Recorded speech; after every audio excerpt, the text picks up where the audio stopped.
Finally ಸ್ನೇಹಿತರೆ phone ಶಾಪಿಗೆ ನಾವು ಬಂದಿದ್ದೀವಿ ಫೋನ್ ತಗೊಳ್ಳೋದಕ್ಕೆ ಅಂತ ಹೇಳಿ. ನೋಡಿ ಇದು ಹೊಸಪೇಟೆಲಿರ್ತಕ್ಕಂಥ ಪೈ ಮೊಬೈಲ್ ಶಾಪ್ ಅಂತ ಹೇಳ್ಬಿಟ್ಟಿದ್ರೆ ಹೆಸರು. ಇವಾಗ ನಾವು ವಿವೋ Y400 ಅಂತೇಳಿ ಆ ಸೆಟ್ಟನ್ನು ನಮಗೆ ಅವರು ಎಕ್ಸ್ಪ್ಲೇನ್ ಮಾಡಿ ಹೇಳ್ತಾ ಇದ್ದಾರೆ.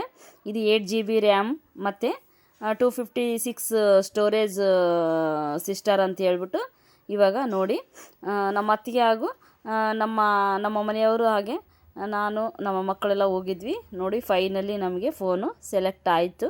ನಾವು ಎಲ್ಲ ಮಾಹಿತಿ ಕೇಳಿಬಿಟ್ಟು ಇದನ್ನೇ ನಾವು ಸೆಲೆಕ್ಟ್ ಮಾಡಿ ತೊಗೊಂಡ್ವಿ ಸ್ನೇಹಿತರೆ. ಇದು ಬಂದುಬಿಟ್ಟು 25,000 ಪೇಮೆಂಟು.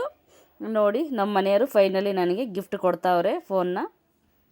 ನೀವು ಈ ಫೋನನ್ನು ತಗೊಳ್ಳಿ, ಯಾಕಂದರೆ 256 ಸ್ಟೋರೇಜ್ ಇರೋದ್ರಿಂದ ನಮಗೆ ವಿಡಿಯೋ ಮಾಡಲಿಕ್ಕೆ ತುಂಬಾ ಅನುಕೂಲ ಆಗುತ್ತೆ.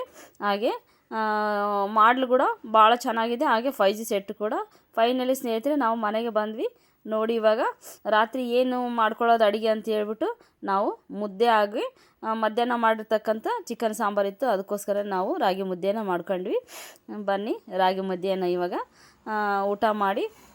ಸಮಯ ಬಂದ್ಬಿಟ್ಟು ಸ್ನೇಹಿತರೆ ಇವಾಗ 9 ಗಂಟೆ ಆಗಿದೆ ರಾತ್ರಿ. ನಾವು ಅಲ್ಲಿಂದ ಶಾಪಿಂದ ಬರೋದಕ್ಕೆ ಲೇಟ್ ಆಯಿತು ಸ್ನೇಹಿತರೆ. ಅಲ್ಲಿ ಫೋನಲ್ಲಿ ಇರ್ತಕ್ಕಂಥವೆಲ್ಲ ನಾವು ಮತ್ತೆ ಈ ಫೋನ್ಗೆ ಹಾಕ್ಸ್ಕೊಳ್ಳೋದಕ್ಕೆ ನ್ಯೂ ಫೋನ್ಗೆ ಹಾಕ್ಸ್ಕೊಳ್ಳೋದಕ್ಕೆ ಎಲ್ಲ ಲೇಟ್ ಆಯಿತು. ಹಂಗಾಗ್ಬಿಟ್ಟು ಬನ್ನಿ ಊಟ ಸವಿಯೋಣ. ಸೂಪರಾಗಿದೆ ರಾಗಿ ಮುದ್ದೆ ಹಾಗೆ ಚಿಕನ್ ಸಾಂಬಾರು. ಬಾಯ್ ಸ್ನೇಹಿತರೆ, ಈ ವಿಡಿಯೋ ನಿಮ್ಗೆ ಇಷ್ಟ ಆಗಿದೆ ಅಂತ ನಾನು ತಿಳ್ಕೊತೀನಿ. Take care.